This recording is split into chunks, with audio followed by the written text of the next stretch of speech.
Okay, everybody, well, I have a special treat for you. We are going to get an interview with Complexity Games RSVP. RSVP, just 3-0'd our three-time ASC Weekly champion, Shake Saga. RSVP, how was the tournament for you today, man? The tournament was great. I had lots of fun. It was really well run, so thanks to you guys for hosting. Um, yeah, I felt pretty confident through all my games, and I guess I came out the winner. Yeah, so what brought you to the Weekly, if I may ask? Basically, I'm just looking around for online tournaments to play. There, I mean, they're really fun to play in. So, and I think I remember playing in the Well Played Open a few weeks ago, Yeah. and then I realized that this was actually a weekly thing. So I found it again, and I signed up. Excellent. Sure. Yeah. Of course, I think Root Dodoro was the winner of that particular tournament, and yeah, the Well Played Open we did produce, and we will be doing a second unofficial Well Played Open on July 1st. So look forward to that. I believe Kelly Milkis will be joining us to co-cast that as well. But I actually have your first replay up here, and I just wanted to kind of sort of go through it with you for a little bit. So I'm going to assume that you got through the rank and file of the early brackets with ease. Did anybody give you a hard time through the brackets at all? So I actually lost the first game in my round of 8 matchup against Muta, who was a surprisingly pretty strong Zerg player. I'm not too sure what happened, but I mean he played well and I kind of messed up, so he took a game off me. But I was able to win the next two. Besides that, I don't remember any other games that were too much trouble. So you seem very confident in all of your matchups. Is there one matchup in particular you favor? Do you favor playing against Terran, your PvP, your Zerg? What's your favorite matchup to play against? And follow that up with what your least favorite would be. Um, so my best matchup I feel is my PvZ. I really feel like I have a good grasp of that. As far as my least, I kind of feel like all my matchups are about the same level right now. Like Okay. there's not that's particularly better or not, but I do enjoy playing PvZ the most, and I enjoy the least PvP, probably like everybody else. Yeah. Now, everybody hates their mirror matches, I know. I have yet myself to figure out PvZ, so maybe you can share some insight later. I would certainly appreciate it. I haven't got that matchup figured out in the least. As a matter of fact, I'm known as the one roach rage quit. I see a roach and that's good enough. I'm beat. Good enough, you win, and I'm out. But no, Yeah. I just you're doing a little pro harass here in the beginning of the game.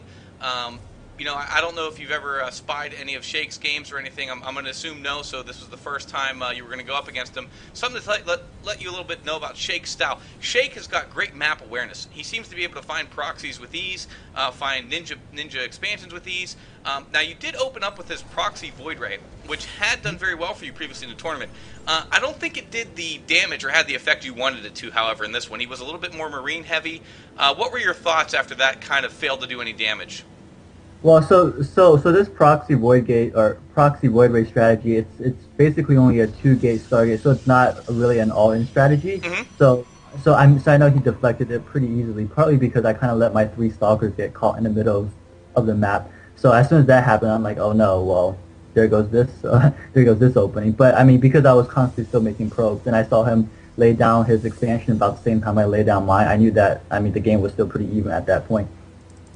Yeah, for sure. So not necessarily reliant on doing a ton of damage, as you said, as it is not all in. You do get to. I do notice that you do like to pressure the Terran very earlier and expand behind it. So I think that early pressure isn't really there to win the game for you, just to expand behind it. However, you did take an early game off him in the second. You caught him getting a little bit greedy. Yeah. With that. Yeah, I was kind of confused what he was trying to do, because his Reaper came into my base, saw 3 gateways, Right. but he didn't kind of react. I thought he would. I mean, he should have thrown down 2 or 3 bunkers immediately as soon as he saw that, but he didn't, and he was able. And I mean, he got caught by a force field with not many troops below his or at his nat, so I was able to quickly win that game.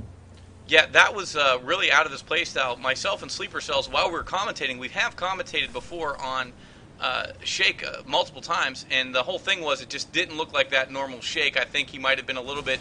He finally faced an opponent that he didn't really overpower overwhelmingly. Like, it was definitely a job for him. He was up against the wall, I think, after that second game. Back to the first game for a second, though.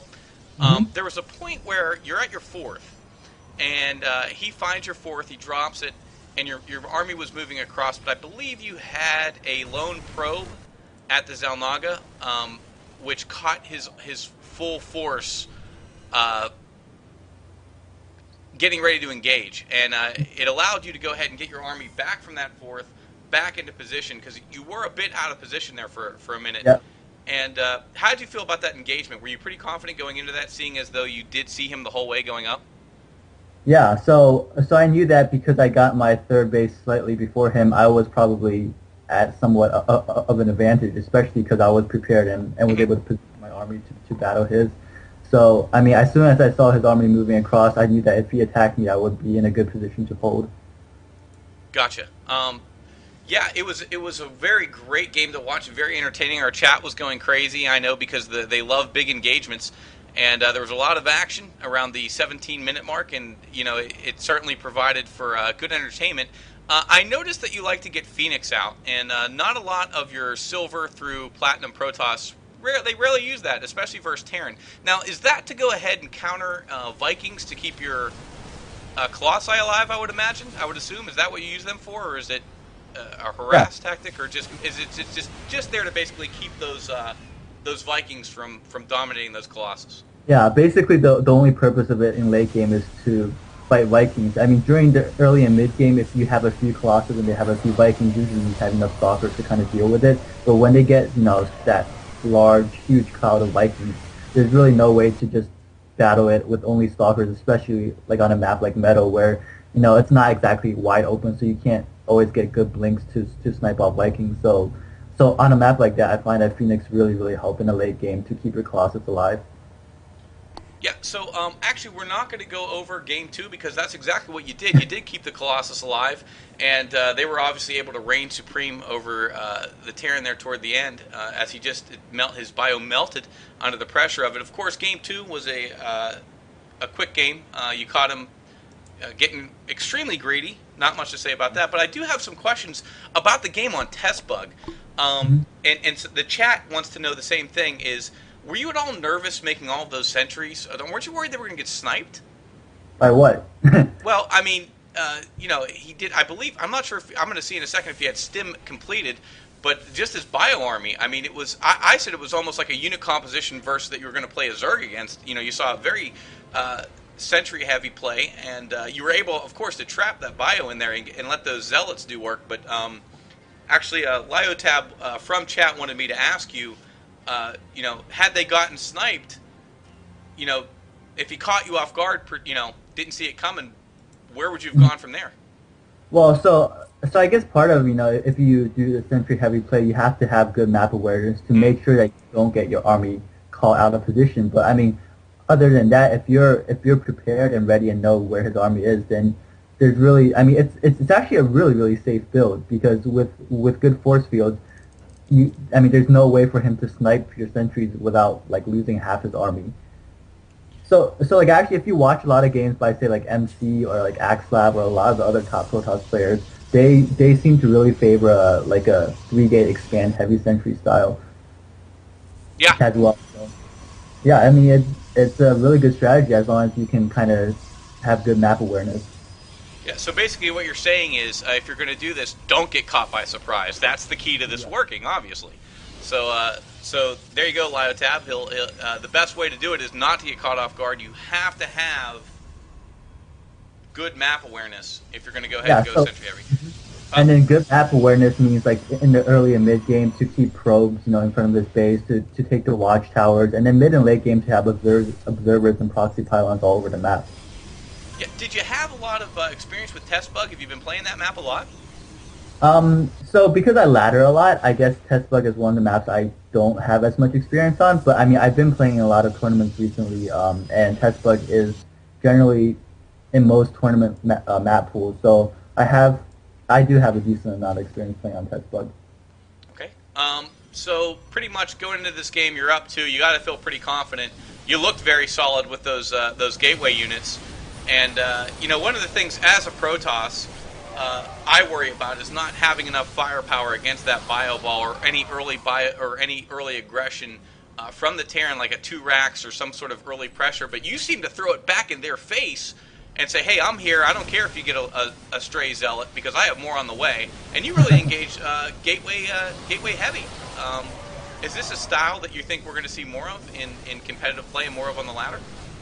So I think it's already a style that a lot of people are exploring.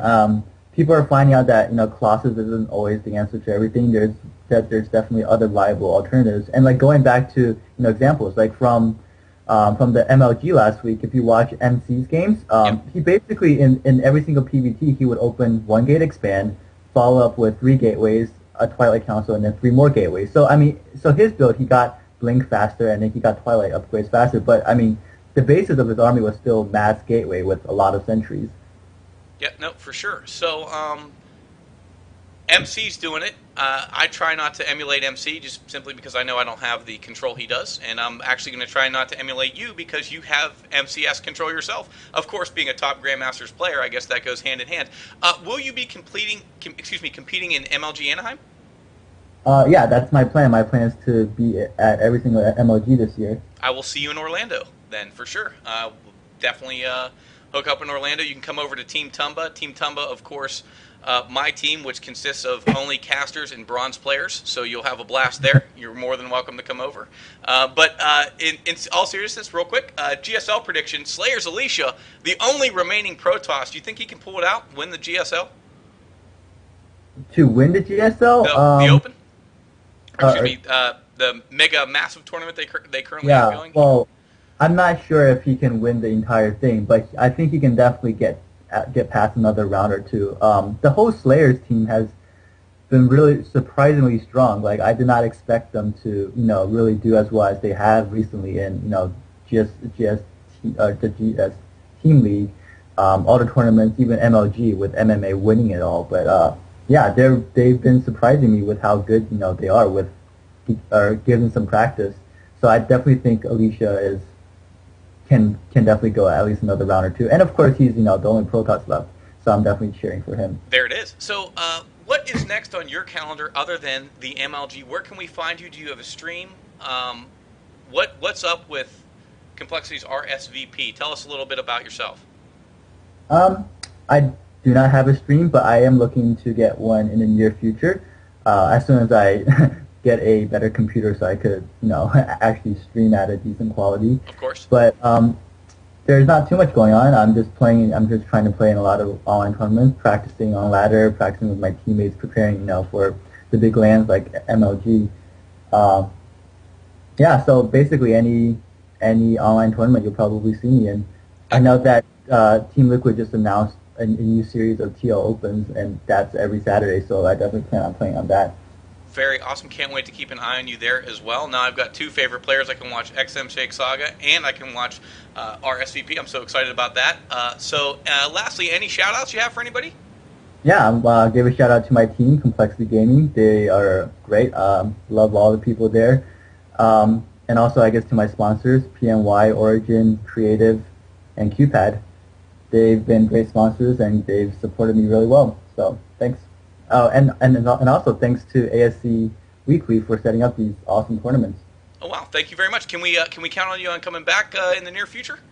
Yeah, I'll definitely be in the next one if I can. Excellent. And there you have it. Complexity Gaming's RSVP, definitely a player to watch. You're going to catch him at MLG Anaheim, hopefully Raleigh and Orlando as well. Thank you so very much for taking the time to do this interview with us. We really appreciate it. Yeah, thank you.